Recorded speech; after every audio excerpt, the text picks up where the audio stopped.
Hi, this is Chris at Clever Very Unicorn good. Games and the Unicorn Collective back with another interview. Today I have James Fazio with me. How are you doing today, James? Doing great. Thanks, Chris. So, question number one. When you are not designing or playing games, what is it you like to do with your spare time? Well, I'm a family man. I have four kids, so I'm often spending time with them, and in fact, as much when I'm designing and playing games as when I'm not. So I do a lot with them. We also homeschool, so I see the playing of games process as integral to the education process and really everything we do. It's always an educational moment for us. So also, as you can kind of see behind me, I'm an educator, so I spend a lot of time researching, studying, teaching, speaking, and doing all of that as well. So I keep myself pretty busy. Yeah, I have, and on the homeschooling thing, I don't. My kids all go to school, but my best friend Dan, he's from the States, and he homeschools his daughter. And yeah, I can see the benefits sometimes. I mean, just being able to teach them in an uncluttered sort of one-on-one basis, especially now as Mhm. schools get so full, as we keep multiplying as a race, we Yeah. keep putting our children into schools, and then you've got schools with classes that when I was a kid you probably had 15 people in a class. Now in Hmm. some schools you have 30 or more in a class and Hmm. still only one Hmm. teacher and maybe an assistant with them. So homeschooling does seem to become more and more um, yeah, more and more useful for parents to be able to do. And I expect with you being an Well, and I educator, guess yeah, these days everybody's doing it whether they like it or not, right? So yeah, yeah, all of a exactly. sudden people find themselves at home Suddenly with they their have to. kids and Yeah, saying, "Well, like, yeah." So, of course, I'm a professional educator, so it's what I've done. I've been in education my whole life, and I come from a family of educators, so we already do that. I've taught the public school, middle school, high school, and now for the last 10 years at the university and graduate school level. But yeah, I've got kids from just turned 7 now to 16, getting ready to turn 17. My daughter, who's 17, just graduated high school, homeschool, and at the right. very same time, or I should say 1 year later, she graduated a year ago, high school. Last year, finished her associate's degree. So she's, many years ahead just because of the opportunities of individualized education. Yep. And so that's one of the benefits of homeschooling. Yeah, that sounds like. So have you got two kids or is it three kids or Four, four kids? four. Right. Okay. So the youngest Yeah, is 7 and yeah, the oldest is 16, 17, and then some in the middle. exactly. So there's a 10-year range from the old to the oldest. I've got a 12-year-old and a 9-year-old. Same as me. I Yeah. have a 6-year-old and I have a 16 Mm-hmm. year old who is just heading off to There you college. go. And I've got a one in the middle. I've got a 14-year-old daughter as well. So yeah, they, Yeah, they yeah. take up some time. What would you say is your favorite board game? Probably Battlestar Galactica. That was kind of one of the ones that really changed. But up until then, I was all about role playing games, pen and paper role playing Yep. games, more abstract. Didn't, and then of course got into Magic the Gathering. So that was maybe the introduction to, okay, here's a physical, tangible, representation of your creatures and your spells and everything you're doing. Yep. But in terms of just a very traditional, saying, "Whoa, wait, we're not playing Scrabble anymore, or Monopoly, or something like that. Like this is we are simulating." I loved everything about that game. Yep. I'm being a fan of the show. To saying, wow, they captured that. They captured the imagery, the feel, the story. From where you start to the whole. I thought, now this is next level Yep. stuff, and just loved it so much. And that's when I said, there's potential here for board games. Yeah, that is a cracking game. I've played it a couple of times and loved it. It's very good, and it's even though it's getting on a bit now because it's been around for quite a while and discontinued, obviously, it's still a Mhm. cracking game. Oh, but I did see there a couple of days ago they're retheming it and rebringing it out Of course, with Arkham more Horror, Cthulhu. I think it was. That's Yeah, what yeah. they're. Yeah.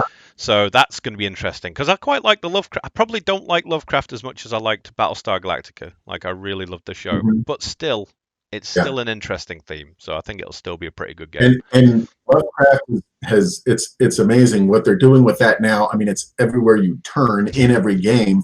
It's kind of like the way Tolkien and the high fantasy was Yep. maybe 20 years ago. Yep. Everywhere you turn, and so yeah, it's got to run out. He's got to play out a little bit, and then maybe we'll start seeing some other themed games again. Yeah, something else will come along, and everyone will follow that theme.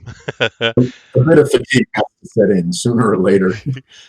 When you come to design a game, so when you have the idea, say for Regency, when you had that idea in your head, what did you do first from your head? So what was your first Yeah. step after that? Um, Well, I do spend a lot of time, and of course, a lot of time is relative, but I mean, I give a lot of capital, a lot of thought to just kicking the ideas around in my head. I'm not one of those guys that the first thing I do is I create the physical. Yeah, So I think, how would that work? How would I? And I want to make sure, that probably is part of that private. Every designer, developer, artist doesn't want to share something with people until it's in a state where somebody can appreciate it. And yeah, very seldom does anybody appreciate anything in its most raw state. So I think it through a bit. I think, okay, what is it I'm trying to achieve here? And with Regency in particular, I was thinking, well, a power struggle, number one. I mean, games are power struggles in many cases. Obviously, there's a lot of Euro style, more solitaire sort of engine building. That's not what I wanted to do here. I thought, look, I want an interactive game that's sort of a high energy. Everybody's involved. You're not checking out. You're not looking at what's going on your phone. You're engaged in what's going on in front of you. I realize there's a life to that. yeah, A lifespan. You can't do that for 2 or 3 hours, or that's really fatiguing. But yeah, you can definitely do it for a good half hour and get everybody from start to finish engaged on what's going on the table.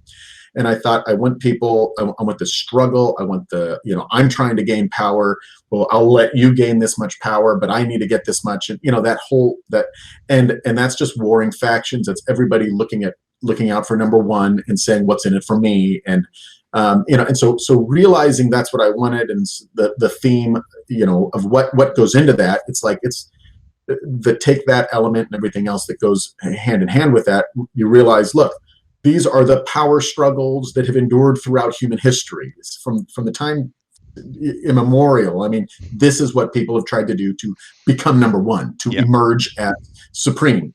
And it goes on today when we play games, and it's gone on throughout history. So how do I simulate that? How do I simulate that struggle for power, the struggle for supremacy, and get everybody saying, I'm number one. No, I'm number one. And so I thought, okay, thematically, that's how it works, because I'm a fan of the theme, working with the mechanics. And then I thought, well, and you don't really care who you hurt on the way up. Yeah. And so that means everybody's seated around the table. You've got to be willing to take a little bit of, I'm going to knock you down a peg so that I can get myself up. Or if it helps serve my purposes right now, I might help you, but that's not going to last long. And so, you trying to work all of that and say, where do we see that most? Well, in the struggle for power that's gone on through the ages of every single ruler wanting to outdo those who have come before or will come after, wanting their name to go on in legend. And I said, okay, let's throw all of that together into a 30-minute game where we can just, each one of us, try to reign supreme here on this table. No, that's good. And would you say that your game, does it sort of follow? Is it more like Battlestar Galactica, or is it more like something like Coup? If you've ever played Coup. Ooh, so it's not like either one. I Yeah. can't compare it to. Yeah. Because there's no hidden identity, there's no hidden agenda, there's nothing like that. So we know sitting down, there's nothing competitive, and there's not really even much of alliance. I mean, everybody knows sitting down, I'm pulling for number one, then that's me. And you're just incidental. Everybody else around here, if I can get something from you, I will. Otherwise, I'm going to focus on. So in this game, the extent of the engine building is simply, I'm a regent and I want to build my own fiefdom. And that means I'm going to recruit citizens from a shared populace. So you lay the populace out in the center of the table. We all are looking at our regent right in front of us, because that's the first thing in our mind is, how do I build my engine? Yeah. And as I look out, I see the populace, and that's how I'm going to build this engine. And that's sort of the way it begins. And everybody's going to start out focused on building their fiefdom by pulling from that shared populace. Well, it's only a short period of time, a couple rounds around the table, before I'm saying, well, my fiefdom is growing. I have recruited several members from that populace, but those around me are also, their fiefdoms are growing, and I'm going to begin turning my attention now to their fiefdoms, because if I can recruit away from their fiefdoms rather than now the populace is still available for me to recruit citizens from and build my own, but if I can actually recruit away from one of them, that not only will I be building, but I'll be hurting them. And so it actually incentivizes that interaction. Now, again, there are players that they don't want that. They'd rather be focused on just building their own thing. This isn't really the game for that. But again, you're going to get over it pretty quick. You're not going to be sabotaged after 3 hours of trying to build something to have it taken out from under you. It's a very quick, rapid, interactive game where you start looking around the table, and before long, everywhere you see, every other player has their own fiefdoms. There's still the populace in the middle, but you start realizing I've got a lot of options to pull from to build my fiefdom, and in the end, that's how I'm going to win. So where do I? And then there's the point at which you start pulling from other players. But it's not just purely a munchkin sort of an element where I'm just going to tear down the biggest guy, and see if I can get on top.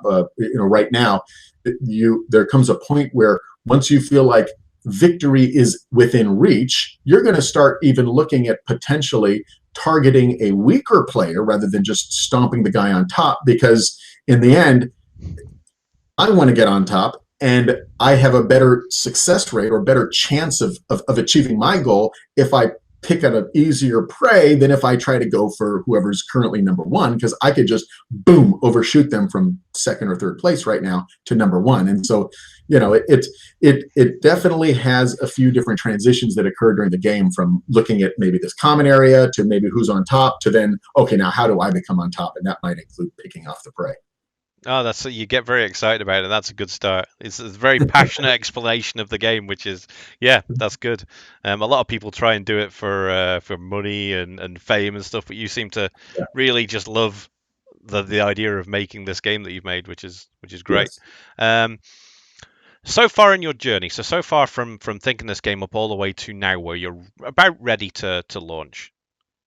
What has happened, would you say, in that time? What barrier or hurdle have you hit where you've been stopped dead and thought, I don't know how to get through this? But then you've managed to Yeah. overcome it. And how did you overcome it? Well, there's a lot of unknown. And anytime you try anything new, the greatest enemy that you're going to face is just fear of the unknown. And all of a sudden, you start thinking, I can't do this. I don't know. I'm grossly unprepared for this. I just, all of those thoughts. And then, of course, you watch success after success, or failure after failure, or a little bit of both, and you see what's going on out there, and in terms of a first-time creator trying to start a game. And it's the kind of thing where you just realize you can be defeated by your own thoughts even before you begin. And of course, I've had a lot of concerns about, look, am I ready to launch this? Aren't I? Will it work? Won't it? What happens? All that kind of stuff. And that's really probably one of the biggest obstacles. And if you can just overcome that and say, and realize in the end, well, what's the greatest amount of failure that can happen? I mean, if I fail, it's not like all of my work will be burned up and everything's going to be destroyed and forget the last 6 months I've tried to work on this. It's, if I fail, I pick it up, dust myself off, and try it again. Yeah. And I think just realizing that failure is only as devastating as you let it be, as much as you're going to let it attack you or stop you from moving ahead. And if you can take that attitude, then hopefully you're going to grow from every failure that you experience, and you're going to be stronger and better off for it. So if you can look at those potential failures as opportunities, as just one more step in the journey, well, then you've really already done the work to overcoming that. And for me, that is one of the obstacles. Is just saying, am I ready? Am I not? Probably not. Maybe, but you just look at it as just one more opportunity and learning experience. Yeah, no, I've been there because I've had successful Kickstarter and I've had an unsuccessful Kickstarter. And I'll say right now to everybody that I learned 1,000 more things from the failed one than I did from the successful one. Because you generally don't go back and ask how you did something right. You just celebrate. Something goes right, you Yeah. celebrate, and then you forget to look at what you did right. Whereas if you do something wrong, you're straight away trying to pick it apart and figure out why you got it wrong. So you tend to That's learn right. a lot more from making mistakes. I will say though, yeah, your point is good, but sometimes when you have thoughts that say, I don't think this is going to work, it's worth examining them and not just overcoming them. It is. Because there's a few That's situations right. where I've been where I wish I'd listened to my thoughts instead of just going, it'll be all right. But again, Yeah. I wouldn't. This is the catch-22 of that. I wouldn't have known that those were bad thoughts at that point until afterwards, when the things that I thought would be great didn't turn out great. So yeah, it's hard to decide which thoughts to listen to and which ones not to listen to. Um, but yeah, Mhm. still very good answer. So have you ever played a game that you didn't like? And you don't have to name the game, but what was the mechanic or the theme, or what was it that put you off that game? Yeah.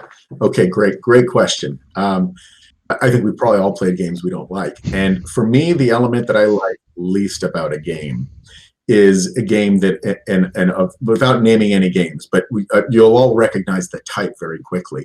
And some people enjoy it. That's fine. But for me, I don't like to play solitaire.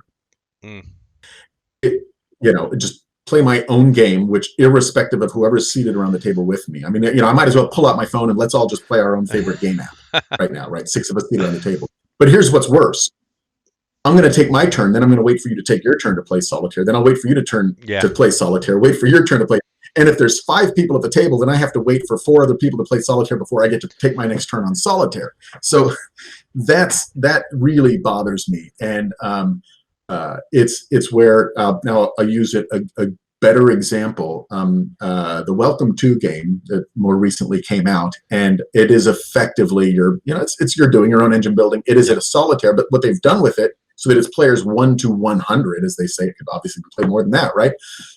Is the fact that we're all taking our solitaire turn at the same time. Yeah. Whatever you're doing doesn't impact me at all. Doesn't Yeah. impact me at all. So I mean, I could be playing.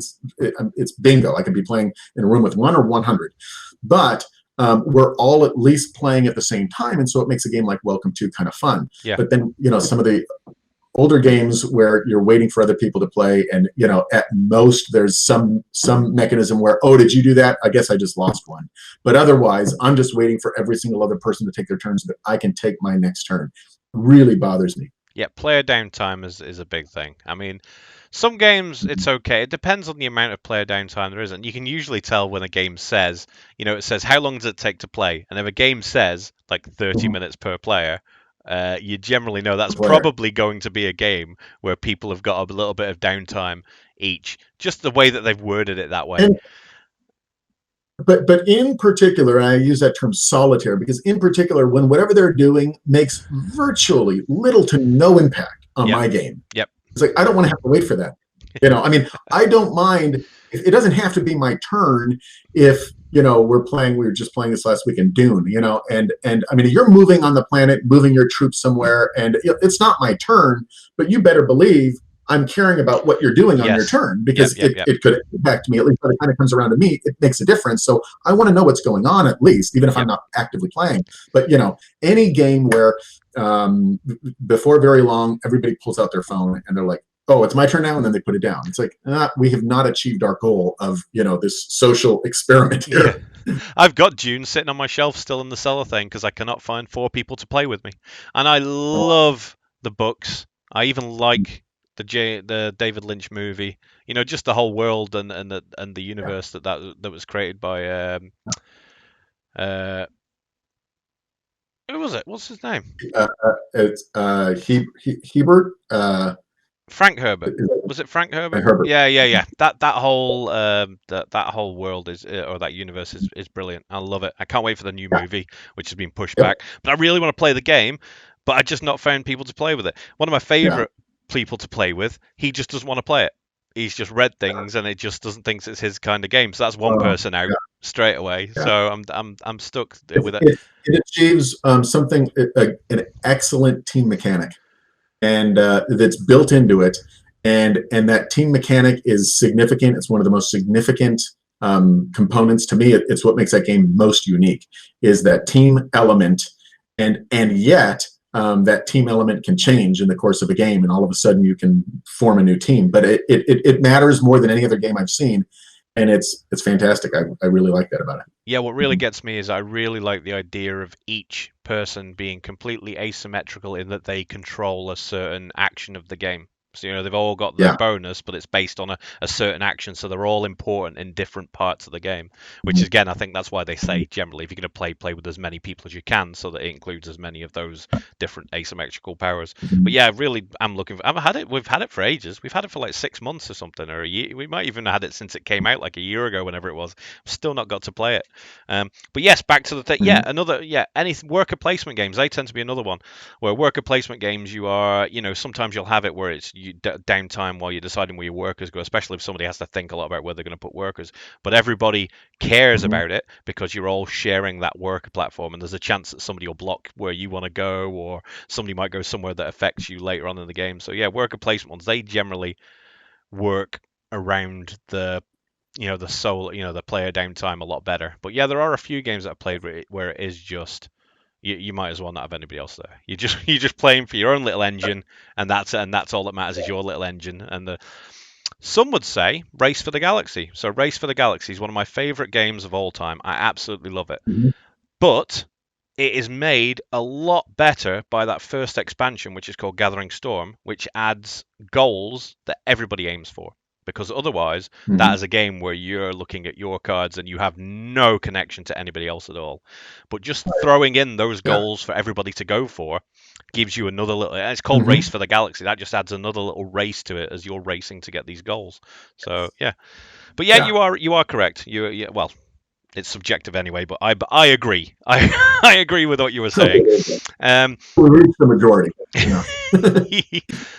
how has the world at present and all the horrible things that have happened this year affected the way that you're designing your game? Well, it has affected the design less than it's affected the marketing. The big problem, and it is a significant impact, perhaps a pretty debilitating one for us in the marketing of our game, is that every convention that we were planning on attending this year to showcase the game has been closed. Yep. And so we have not been able to physically get the game anywhere outside of our local game stores, and of course into the hands of reviewers, prototypes, and but it's all digital. And so for a first-time creator, my goodness, it has been crippling. The way you build your email list, ask anybody. I mean, other than paid Facebook ads or something like that, you've Yep. got to get it in front of somebody. And even then, there's no matter how compelling. And I have not I've learned a lot, Yep. and have not really found that right way to market it to grab people's attention, just through digital, because I'm if I'm an amateur game designer, I'm an even more amateur marketer. Okay, so that's the nature of how that works. And but I just love sitting down with somebody from work or from social circles, and just playing the game with them, and they get excited about it and say, "Oh, this is great." And I say, "Yeah, now if only I can just get in front of hundreds of people and show Yep. this to them." And say what you will, tabletop simulator or tabletopia or these sorts of things. And there are some people, obviously, things are moving in that direction, but It's not the you're not same. going to have this It's not the experience. same. And Yep. in a game, it's not the same. And it's going to impact some games more than others. This is an interactive game. One of the things people have said is there a solo player mode? No, sorry, not in this game. That's not what this one's built for. Yep. This is not, hey, I'm going to sit down and build my own game. So that means it's a game that really is largely dependent on the interaction that occurs around the table. Well, that is so lost in any kind of a digital platform. Yep. You're not looking at people's faces. You're not saying, "Oh, no, no, no, don't target me," and all that kind of stuff. All the table chatter is gone, Yep. other than a little text window, and it just doesn't happen the same way. Not to mention in a fast-paced game where it should just be kind of moving, you lose all of that, and so the way it has impacted us is the fact that we have not been able to physically get the game, which is the best advertising you could possibly have, is sit down and play this game with me and just tell me if you like it. And so that has really, that's been a kind of a crippling effect. Yeah, for me too. I mean, I love going to the shows, and we were so optimistic. I've got 1,000 copies of a game I made in my garage, which were for shows this year. So Mm, there was because in Essen, we went to Essen last year and sold about 300 games, and we're like, well, this is where it is. If we want to sell our games, these shows are it because there's no middleman, there's no 50% off for the retailer to sell it. It's basically us selling the games straight from our hands. But then, yeah, the show's stopped, and now I've got all these games here, and it leaves you in the position of I could look for distribution or retail, or I could keep them for next year, and hopefully next year, because the good thing yeah, about games is there's no real shelf life. As long as you look after them where they are and they don't get damp, or all these are in cellophane anyway, so they should be fine. They'll keep until next year, but that's a year now yeah, where nothing's happened, yeah. and with me having That's another right. game at the That's right. beginning of the year, it would have been great to take that new game that we came up with to the shows. But yeah, it was never going to happen. Yeah. So yeah, it is. And It's we're frustrating. forced with that option of it is, and again, it could be debilitating, and just say, well, maybe you kind of freeze up and say, okay, well, we haven't got to do this, and we haven't got in front of enough people, we haven't built our email list enough. So do we just wait until we can start going to cons? And then you say, well, okay, well, when is that? Let's put that on the calendar. When will that be? Well, okay, we don't We know. don't know. So the question is, you just take a gamble, roll the dice, and at this point, you play enough games, and you say, I'm willing to give it a shot. And what do I lose if I try it and it doesn't work? And the minute you can get over that, you say, okay, let's throw it out there, see if it works. If not, maybe we wait 6 months and try it again. Yep. Cons may not be open in 6 months from now, so maybe it's a year. But you know what? I just didn't want to let it stop me, freeze me in my tracks, and say, oh, well, I guess I just can't do that. So meanwhile, we keep working on other games and say, Yep. okay, we've definitely got plans for several games, and we say, let's do what we can do now, and then maybe we can have a backlog, and then we can do that later, and that's fine. And and try what we can, see what sticks. Or do what I do and just give up on games and start making videos instead. For now, I'll get back to the games at some point. Well, saying that, I am Right. still kind of making games. I'm making one, but I'm helping somebody else publish one at the moment. So Yeah. yeah, that's kind of rewarding as well. So we'll see where Well, that goes. I Well, think a game maker is always making games. The question is, are you sharing your games with the world, or are you keeping them in your head? But I mean, yeah, come on, we never stop. no, we never stop. No, it's always fun just coming up with things. But although I've probably got 20 folders of games on my computer that I've written that'll probably never get see the light of day. So Right. it's like for every one, Mm-hmm. there's 6 or 7 that just do not work. Um, Mm-hmm. what would be one piece of advice that you would give to a new designer coming into the business from what you've learned so far? Mm-hmm. Well, I would say you got to go for it, and don't be stymied by fear. Don't let things get in the way. I mean, it's pretty common. It's not specific to a game designer, but nevertheless, game designers can particularly suffer from uh, apprehension, concern about what if nobody likes it. I mean, every artist has that concern, so why they don't want to share it with the world. But we've got to get over that, particularly because game players, tend to be, social around a table, but not necessarily like social butterflies where we're out there and talking to everybody. And so we tend to be a bit more introverted, even though within these smaller, more comfortable circles, we become alive. And so for game designers, usually fit in that same category of game players, and so we can have that apprehension, and we number one, I think the best thing to do, we got to make games we love, Yeah. because then we never fail. Because if I enjoy playing the game, and I enjoy everybody I share it with enjoys playing the game, and I can say, you know what, even if it never gets funded on Kickstarter, it succeeded. I mean, what did I want? Did I do it to sell thousands of copies, or did I do it to create a game that's fun? And if that's the objective, I've succeeded. And I would just encourage. I mean, leave the marketing element. And I can speak to it as somebody who hasn't, unlocked that puzzle yet. But I'd say, let that take care of itself. And ultimately, what you want is a game that's fun, that you can be proud of, that you have a good time with. That literally, when I get together with friends, Yeah. and we say, okay, well, what do we want? We've got all our games out, and the minute a friend's like, did you bring Regency? And I'm like, yes. Like, that's Yeah, what that is more good. success do you want? Yep. That's it. We're going to have a good time. We're going to play the game. We're going to really enjoy ourselves. And when we can look at that as a success, and I think we're measuring it correctly. Yep, that's brilliant. Well, thank you very much for coming and speaking to me today, James. This has been brilliant. Thank you, Chris. I really appreciate it.